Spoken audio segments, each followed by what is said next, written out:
Subscribe now and press the bell icon.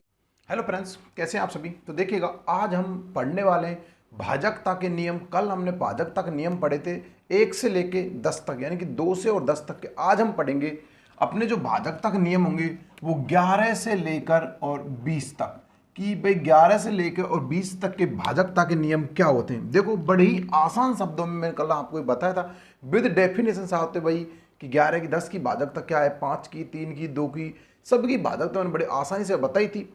और आज हम पढ़ने वाले हैं अपना भाजकता के नियम का भाग नंबर 2। आज अपना इसका पूरा करेंगे और अच्छे से भाजकता को पढ़ेंगे। देखो, भाजकता के हम पढ़ेंगे 11 नंबर की जो भाजकता होती है वो क्या है।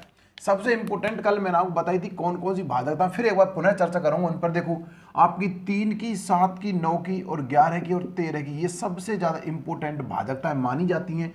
और बाकी तो कोई भी है, देखो सभी भाजकता अपने आप में इंपॉर्टेंट है, लेकिन जो ज़्यादा इंपॉर्टेंट जैसे क्वेश्चंस बनते हैं, एक तो आपकी से 11 की से बनता है और एक आपकी 7 की से बनता है, एक आपकी 3 किसी के बनता है। तीनों से ज़्यादा क्वेश्चन बनने के चांस रहते हैं।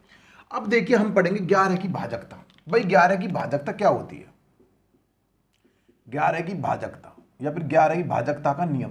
भाई देखिए, 11 की भाजकता क्या होती है। सबसे पहले आपको यह समझना पड़ेगा इसमें जो 11 की जो भाजकता होती है वो क्या होती है। देखो, सबसे बड़ी इसमें समझने वाली चीज ये होती है, जो 11 की भाजकता होती है ये होती है कि किसी भी संख्या के सम और विषम अंकों का योग बराबर हो तब वो 11 की भाजकता होगी, या उनका अंतर 11 से विभाज्य हो तब जाके वो 11 से विभाज्य होगी। अब देखो, समझो कैसे। मैं आपको इसकी डेफिनेशन लिख रहा हूं क्योंकि इसकी डेफिनेशन बहुत ज़्यादा इंपॉर्टेंट है, एग्जाम में बहुत ज़्यादा पूछी जाती है। देखो, 11 की भाजकता कुछ इस प्रकार होती है कि किसी संख्या के, मान लो जो कोई संख्या दी जाएगी उस संख्या के, किसी संख्या के सम और विषम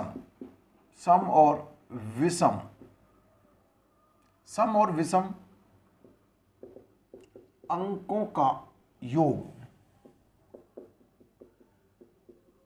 बराबर हो या उनके अंकों का अंतर 11 से विभाजित हो तो वहां 11 की भाजकता लगती है। तो वहां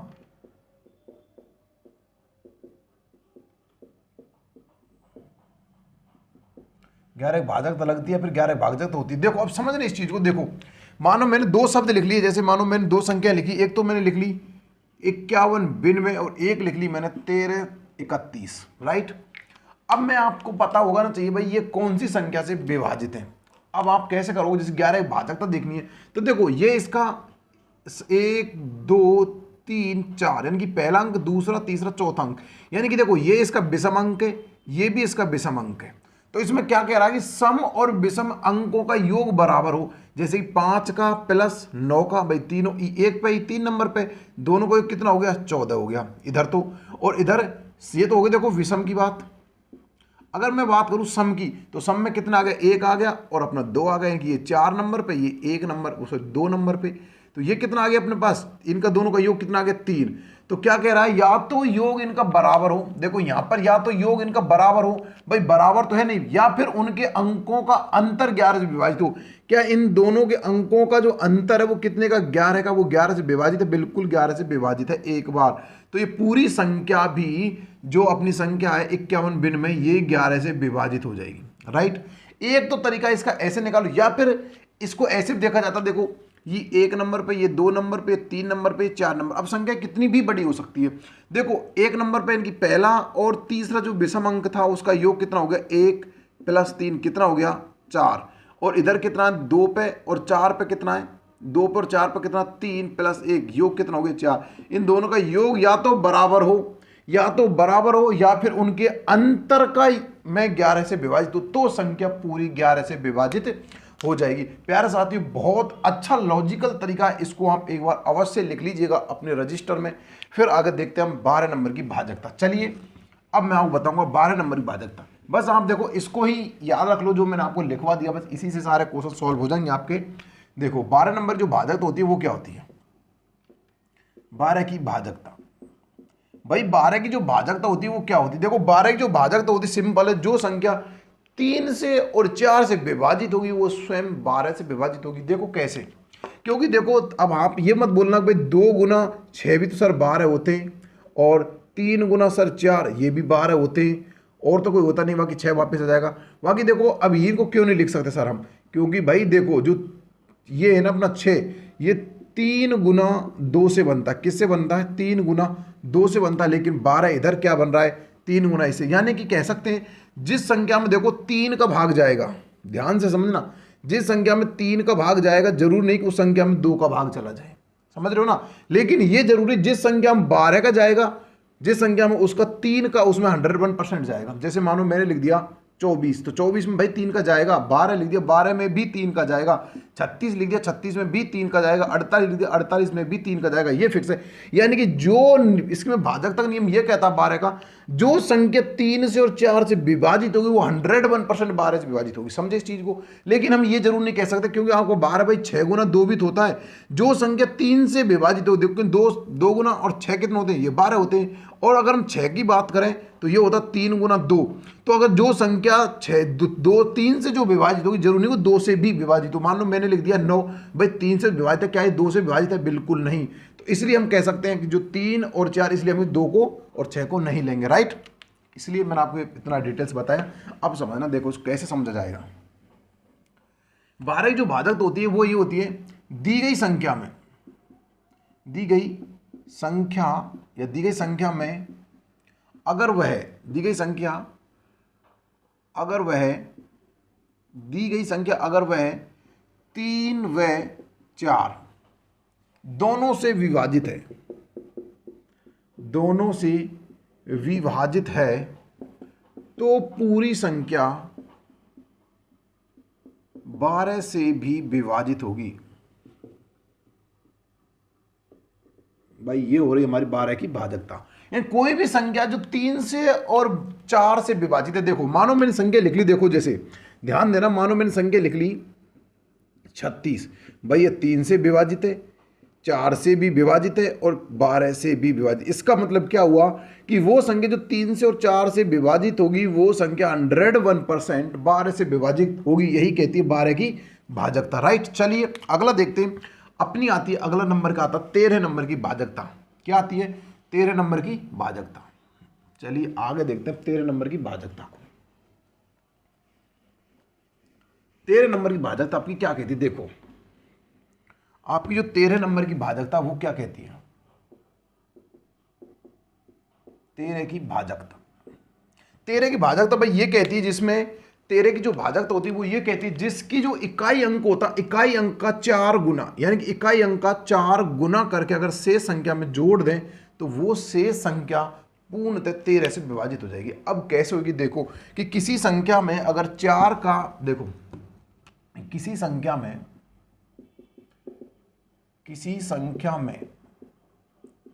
अगर किसी संख्या का अगर इकाई अंक का 4 गुना, इकाई अंक का 4 गुना शेष संख्या में जोड़ दें, शेष संख्या में जोड़ दें, तो वो संख्या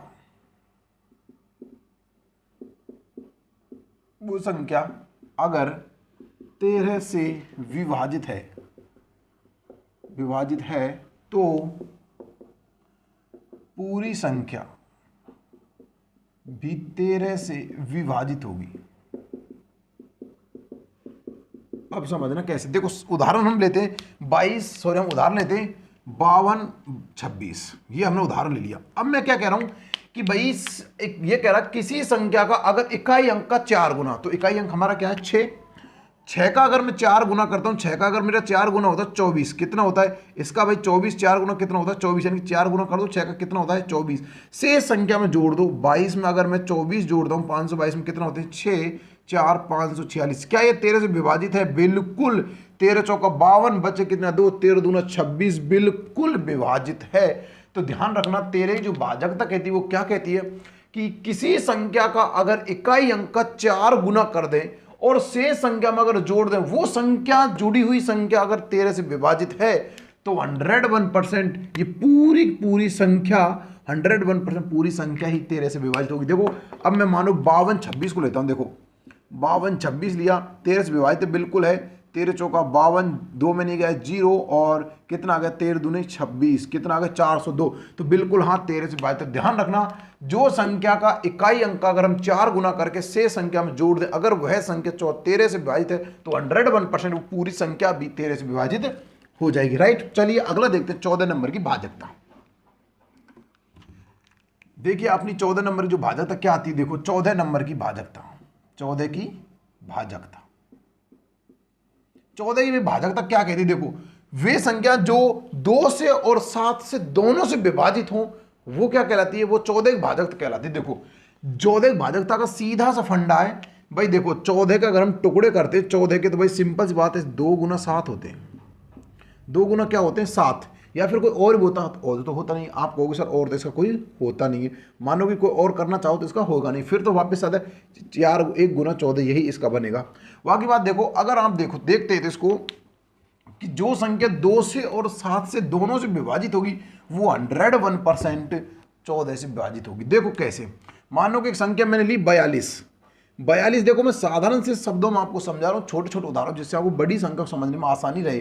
जैसे 42 संख्या ली मैंने, 42 देखो 2 से विभाजित है और 7 से भी, और ये 14 से विभाजित है, यानी कि ये संख्या 14 से पूर्णतः विभाजित रहेगी। अगर मानो मैं लेता हूँ जैसे कि 96 ले लिया मैंने, 96 ले लिया, राइट। अब देखो ये 96 ना क्या आपकी 2 से विभाजित है, 2 से बिल्कुल है। क्या ये 7 से विभाजित है? अब आप कहोगे सर ये 7 से विभाजित तो नहीं है, क्योंकि यहाँ पर बच जाएगा 2, 26 7 से नहीं है, बिल्कुल नहीं है। अगर इसी जगह मानो मैं 28 लेता हूँ, सॉरी 98 लेता हूँ, 98 लिया मैंने, क्या ये 2 से विभाजित है? बिल्कुल है। 7 से विभाजित है? आप कहोगे सर 7 से बिल्कुल, 2 28 बिल्कुल है, क्या 14 से बिल्कुल, यानी कि ये संख्या पूरी विभाजित है। तो ध्यान रखना जो संख्या 7 से और 2 से दोनों से विभाजित होगी वो संख्या ही 14 से 101% विभाजित होगी। राइट, चलिए इसकी मैं आपको परिभाषा लिखवा देता हूं। जो संख्या 2 से और जो संख्या, देखिएगा एक बार, जो संख्या 2 से और 7 से विभाजित होगी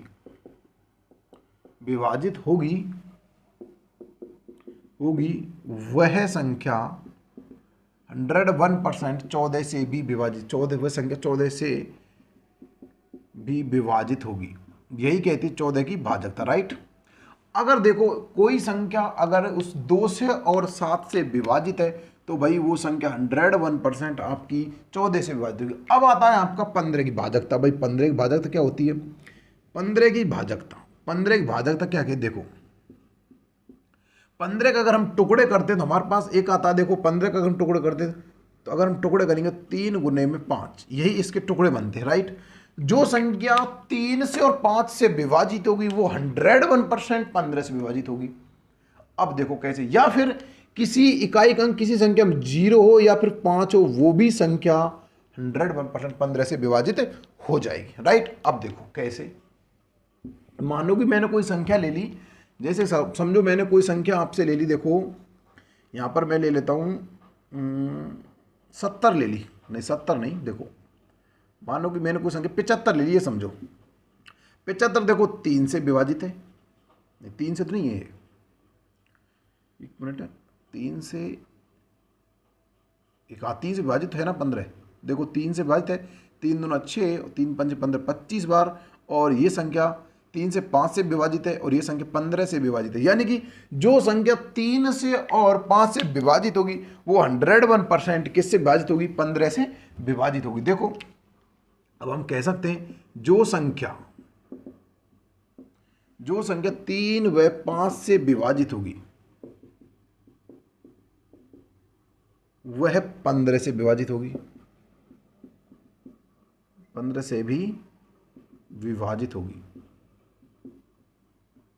देखो अब आप इनको याद करने का तरीका देखो ऐसा रख सकते हो, देखो जैसे ये 14, तो 14 का हम घंड करिएगा, भाई जो 2 से होगी वो 7 से होगी, इसका मतलब इससे हो गया। 15 का जो 3 से होगी 5 से होगी, ये 15 का हो गया। इसी प्रकार आप अन्य संख्याओं के भी खंड रख सकते हो याद, जिससे हो जाए। तो प्यारे साथियों देखो ये रही 15 तक की। अब बची 16 17 18 19 20। एक बार इसका स्क्रीनशॉट लीजिए, क्योंकि इसमें देखो ये बहुत ज़्यादा इंपॉर्टेंट है, जो 13 की भाजकता है। एक बार स्क्रीनशॉट लीजिए इसका, फिर मैं आपको बताऊंगा 15 की 16 की, सॉरी 15 का 16 की, 16 क्या होती है, 16 की भाजक होती है। अंतिम 4 अंकों में अगर 16 का भाग जाता हो तो 16 की भाजकता कहलाती है। अंतिम 4 अंकों में अगर 16 का भाग जा रहा है तो वो पूर्णतः ही 16 से विभाजित होगी। एक बार आप स्क्रीन शॉट लीजिए, फिर मैं आपको बड़े विस्तार से उनको समझाने वाला हूं। 16 की जो भाजकता होती है वो क्या होती है भाई? 16 की जो भाजकता होती है वो होती है कि किसी संख्या के अंतिम 4 अंकों में अगर 16 का भाग चला जाए तो वो 16 से पूर्णतः विभाजित हो जाएगी। देखो, यदि किसी संख्या के अंतिम 4 अंकों में, यदि किसी संख्या के अंतिम 4 अंकों में 16 का भाग चला जाए या फिर विभाजित हो जाए, चला जाए, तो वो पूरी संख्या 16 से विभाजित होगी, राइट। या फिर एक इसमें नोट ये भी डाल लीजिएगा आप, यदि किसी संख्या के अंत में 4 शून्य हो तो वो भी 16 से पूर्णतया विभाजित होगी, राइट। देखो, यदि किसी संख्या के अंतिम 4 अंकों में अगर 16 का भाग चला जाए तो वो पूरी संख्या 16 से विभाजित होगी, या फिर किसी संख्या के अंत में 4 जीरो या शून्य आ जाए तो वो भी संख्या 16 से विभाजित होगी, राइट। चलिए अब देखते हैं 17 की भाजकता कि अपनी 17 की भाजकता क्या है, राइट। जैसे देखो, अगर इसका उदाहरण लेना चाहते हो, देखो 48 आप ले सकते हो, अंतिम में देखो 48,000 ले सकते हो, 4 जीरो आ जाती है आपके, इकाई, दहाई, सैकड़ा, हजार, 10,000, लाख, 4,80,000 ले सकते हो आप। और भी देखना चाहते हो, इसका एक उदाहरण और ले सकते हो, अच्छा उदाहरण 34, 19, 20, ये भी उदाहरण ले सकते हो। इन 4 अंकों में 16 का भाग चला जाए तो पूरी संख्या 16 से विभाजित, जैसे कि 16 का देते हैं, 16 कम 16 बचे कितने यहाँ पे 3, 16 दूना 32, जीरो इसका जा रहा है, इसके बाद पूरी संख्या भी 16 से विभाजित हो जाएगी, राइट। ऐसे इसका उदाहरण आप ले सकते हो। चलिए अब देखते हैं 17 की भाजकता। 17 की भाजकता कहती है किसी संख्या के इकाई अंक का अगर 5 गुना शेष संख्या में घटा दिया जाए तो 17 की भाजकता कहलाती है। देखो, यदि किसी संख्या का इकाई अंक से संख्या इकाई अंक का 5 गुना, यदि किसी संख्या का इकाई अंक का 5 गुना से संख्या में से घटा देने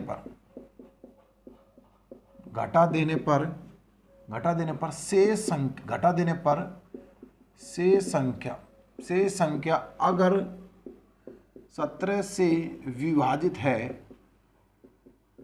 तो पूरी संख्या 17 से विभाजित होगी, राइट। तो पूरी संख्या 17 से विभाजित होगी। अगर इसका उदाहरण लेना चाहते हो तो आप देखो, उदाहरण लीजिएगा इसका, जैसे मैंने 1904 इसका उदाहरण लिया। अब शेष संख्या का 5 गुना करो, 4 का 5 गुना करते हैं तो कितना आता है 20 आता है। 190 में से अगर मैं 20 घटा दूंगा तो कितना बचेगा 170, जो 17 से पूर्णतः विभाजित है। कितनी बार 10 बार। उसी प्रकार आप देख सकते हो कि 17 की भाजकता कहती है कि 17 की भाजकता कहती है वो किसी संख्या का अंतिम अंक का 5 गुना अगर मैं कर देता हूं और शेष संख्या को घटा देता हूं, जो शेष संख्या अगर 17 से विभाजित होती है तो पूरी संख्या भी 17 से विभाजित हो जाएगी, राइट। चलिए अब 18 नंबर की भाजकता देखते हैं। देखिएगा 18 नंबर की भाजकता। 18 की भाजकता क्या कहती है भाई? देखो 17 नंबर की जो भाजकता है बड़ी इंपॉर्टेंट, ध्यान रखना, बहुत ज्यादा इंपॉर्टेंट है। 18 नंबर जो भाजकता भाई वो कहती है कि किसी संख्या के जो होती संख्या वो 2 से और 9 से अगर विभाजित है तो वो संख्या पूर्णतः ही किससे विभाजित हो जाएगी? 18 से विभाजित हो जाएगी। देखो, यदि कोई संख्या 2 व 9 से विभाजित है है तो वो संख्या 18 से विभाजित होगी। समझे इस बात को? अगर कोई संख्या 2 से और 9 से विभाजित है तो वो पूरी संख्या किससे विभाजित हो जाएगी? 18 से विभाजित। क्यों हो जाएगी? देखो, अब 18 का आप खंड करते हो, इसका एक गुना, एक तो 18 एक ये होता है, एक 2 गुना, और इसका देखते हैं तो 2 गुना 9 इसका 18 होता है। एक देखो इसका इधर कितना होता है, 2 गुना 9 होता है। एक देखते हैं 3 गुना 6 होता है, और इसका देखते हैं और कितना होता है, अब शायद नहीं होता, इसके 3 ही ये खंड होते हैं, राइट? हाँ, इसके 3 ये खंड होते हैं ना। बाकी देखो, अगर हम 3 गुना 6 लिखते हैं, देखो जो संख्या 6 से विभाजित होगी पक्का नहीं वो 9 से विभाजित हो जाए, पक्का नहीं है। जो संख्या 6 से विभाजित होगी पक्का नहीं 9 से, लेकिन जो संख्या 3 से होगी वो पक्का, जो संख्या 9 से होगी पक्का 3 से होगी, और जो संख्या 2 से विभाजित होगी पक्का नहीं कि वो 6 से विभाजित हो जाए। समझ रहे किस चीज़ को? मानो कि कोई संख्या मैंने 2 से विभाजित की, जो जरूरी नहीं कि वो संख्या हमारी 6 से विभाजित हो जाए। जैसे मानो संख्या मैंने ले ली 62 2 से तो विभाजित है, लेकिन किससे नहीं है? 6 से नहीं है, तो इसलिए हम इसको तो नहीं लेंगे। अब लेंगे किसको? 2 को और 9 को। यानी कि जो संख्या 2 से और 9 से विभाजित है वो संख्या 101% किससे विभाजित हो जाएगी? 18 से विभाजित हो जाएगी। तो प्यारे साथियों, ये रहा। और इसका एक उदाहरण और ले लेते हैं। देखो, जैसे इसका उदाहरण मानो हम ऐसे ले लेते हैं। चलो, मैंने उदाहरण क्या बताऊँ, ये चीज़ तो आप समझ जाओगे। चलो 19 देखें। अगर 19 की जो बात है वो क्या कहती है कि जो संख्या इकाई अंक के दोगुने को शेष संख्या में जोड़कर, तो वो संख्या पूर्णतः अगर 19 से विभाजित है तो वो पूरी संख्या ही 19 से विभाजित होगी। यानी कि इकाई अंक का शेष, यानी कि इकाई अंक का शेष 2 गुना करके शेष संख्या में जोड़कर, यानी जो इकाई अंक होगा उसका दुगुना करके अगर शेष संख्या में जोड़ दिया जाएगा तो वो संख्या पूर्णतः ही 19 से विभाजित हो जाएगी। देखो कैसे।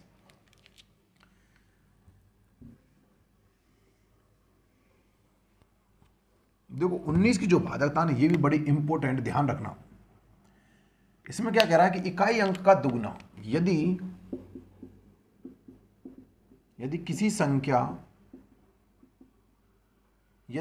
संख्या का इकाई अंक का दुगना शेष संख्या में जोड़ दिया जाए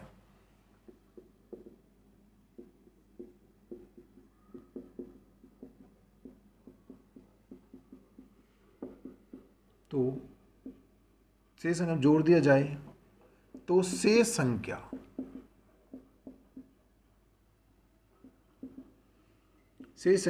अगर 19 से विभाजित है तो पूरी संख्या भी 19 से विभाजित होगी। देखो कैसे। अगर मानो मैंने कोई उदाहरण ले लिया, जैसे कि 209 ले लिया, समझने के लिए मानो कि मैंने 209 उदाहरण ले लिया। अब मैं क्या कहूँ, शेष संख्या का दुगुना करके, तो इसका कितना होता है दुगुना? 18, और सॉरी 9 का दुगुना कितना? 18 होता है। अब 20 में अगर मैं 18 जोड़ दूंगा तो बिल्कुल ये किससे विभाजित हो जाएगा?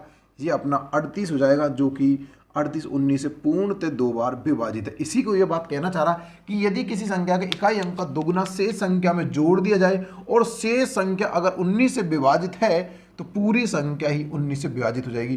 तो हम कह सकते हैं 2 से 9 होना, ये पूरा 101% 19 से विभाजित है, राइट? कैसे? देखो 19 से कम 19 से कम 19 से 11 बार ये विभाजित हो जाएगी। तो प्यारे साथियों, ये रहे 19 तक के। अगर मैं बात करूँ 20 नंबर की, और एक सेकंड, ये आपका ना बहुत इंपॉर्टेंट है, ये आपको लिखना चाहिए था।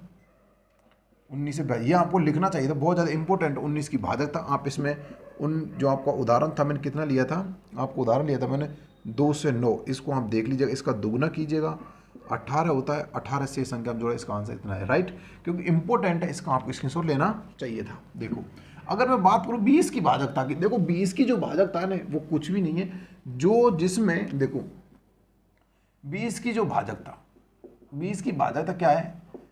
जिसमें 2 का और 10 का, यानी कि जो संख्या 2 से और 10 से विभाजित होगी वो संख्या 101% 20 से विभाजित होगी। जैसे मैंने 100 लिखा, 2 से भी और इससे भी है। 80 लिखा, 2 से भी है, 10 से भी है और 20 से भी। जो संख्या 2 से और 10 से विभाजित होगी वो 101% किससे विभाजित हो जाएगी? वो संख्या 101% हमारी 20 से विभाजित हो जाएगी। तो प्यारे साथियों, आशा करूंगा ये भाजकता के नियम आपको समझ में आ गए। मैंने आपको देखो 1 से लेकर और 20 तक की भाजकता के नियम अच्छे से पढ़ा दिए।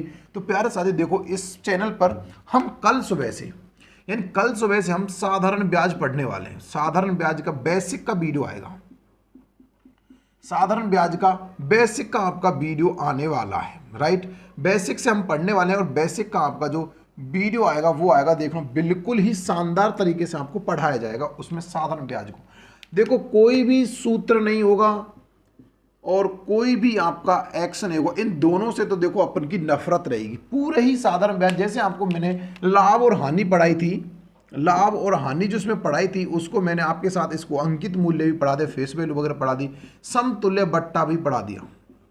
लेकिन मैंने आपको कहीं भी कोई सूत्र का इनमें सभी में कोई प्रयोग नहीं करा, लेकिन मैं साथ साथ में आपको सूत्र बताता जा रहा हूं कि भाई इस क्वेश्चन को इन सूत्र के माध्यम से किया जा सकता है। तो प्यारे साथियों, आप सभी के सहयोग से हम जो स्टार्ट करने जा रहे हैं, कल जो स्टार्ट होगा कल का 6 बजे, यानी कल सुबह 6 बजे आपका वीडियो आएगा पहला साधारण ब्याज का, जो बिल्कुल बेसिक से होगा, बेसिक लेवल से आपको पढ़ाया जाएगा। बहुत ही शानदार वीडियो है, प्लीज कल देख का जो वीडियो होगा उसको देखना बिल्कुल भी मत भूलिएगा।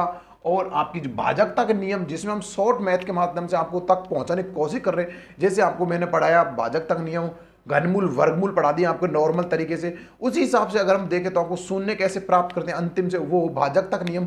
कल कोई हम नई वीडियो के साथ आपके साथ फिर रूबरू होंगे, इसी टाइम, कल भी इसी टाइम आपके हम साथ रूबरू होने वाले। लेकिन सुबह जो कल सुबह का जो वीडियो होगा 6 बजे वाला, वो देखना तो बिल्कुल भूलिएगा ही मत, क्योंकि उसमें आपको जो पढ़ने को मिलेगा वो सिंपल इंटरेस्ट पढ़ने को मिलेगा और बिना सूत्र बिना एक्स के पहली बार आपको पढ़ने को मिलेगा यूट्यूब के इतिहास में। तो प्यारे साथियों, आशा करूंगा कल का वीडियो देखना बिल्कुल मत भूलिएगा और जितना हो सके वीडियो को लाइक शेयर करना बिल्कुल भी मत भूलिएगा। मिलते हैं बहुत जल्दी किसी और वीडियो में, तब तक दोस्तों जय हिंद, जय भारत, धन्यवाद।